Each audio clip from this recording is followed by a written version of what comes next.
Amiche e amici, benvenuti a Qui c'è un quiz, ancora in compagnia con la nostra Luisa Pironi, la nostra Elsa Faggin. Per ora Luisa Pironi è in vantaggio, ma Elsa con un piccolo sforzo può sempre recuperare. Un piccolo sforzo. Per piacere, metterci Ci faccio i denti, brutta. Allora, io mi auguro. Stai zitto e vergognati, osservati e vergognati. Allora, io mi auguravo che vi foste riappacificate. Ce l'ho. Ma lei ha qualcosa in contrario, ad esempio lei dei confronti? No, né sinonimo né contrario, ma mi sta proprio antipatica. Ma tagli che te sei brutta come il peccato, tagliate che la barba, fate una famiglia. Allora cortesemente, ritorniamo. Sciacquone. Per piacere, ritorniamo alle nostre domande. Ricordo che dovete prenotarvi semplicemente facendo un urletto. La domanda di oggi è la seguente. Sì, ma se non la so, come faccio a rispondere? Provi a rispondere invece a questa. Sentiamo la seconda? Sì.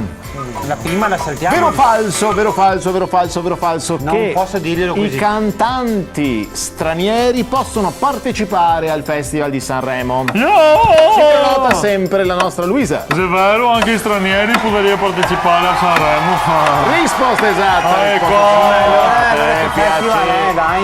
No, il festival, il regolamento dice di sì. Ce ne sono stati anche tanti. Infatti. Questo è vero, questo è vero. Sì, beh, ma adesso- Stranieri a Sanremo, che perché era Siria, No, Siria non è. cosa? Ma Spagna, Spagna non è. i nomadi. Ma no, cosa dice? I nomadi non sono stranieri, no? No, Mango era italiano. No, carissima, mango cresce nei paesi tropicali. Ma quanto rima via, sì, ascolta, mi va a giocare a boomerang con dei cespugliatori, occhio! Basta, mi guardi il labiale, basta, non ne posso più perché il cavallo drogato non lo guardiamo nella bocca, che se vuoi qualcosa, il tempo stringe, l'oro in bocca, l'oro, lui ha il cavallo, vuole un ovetto domani? Ma come palito? Tanto mangiamo vocabolario dei proverbi sulle pagine dispari.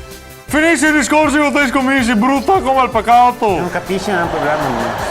Buon proseguimento, ci vediamo alla prossima Buon puntata. proseguimento, ma come parla? Qui c'è un quiz.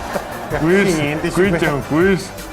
Madonna, pegata a l'ignoranza. Non capisci niente su questo qui. Che appetta l'ignoranza.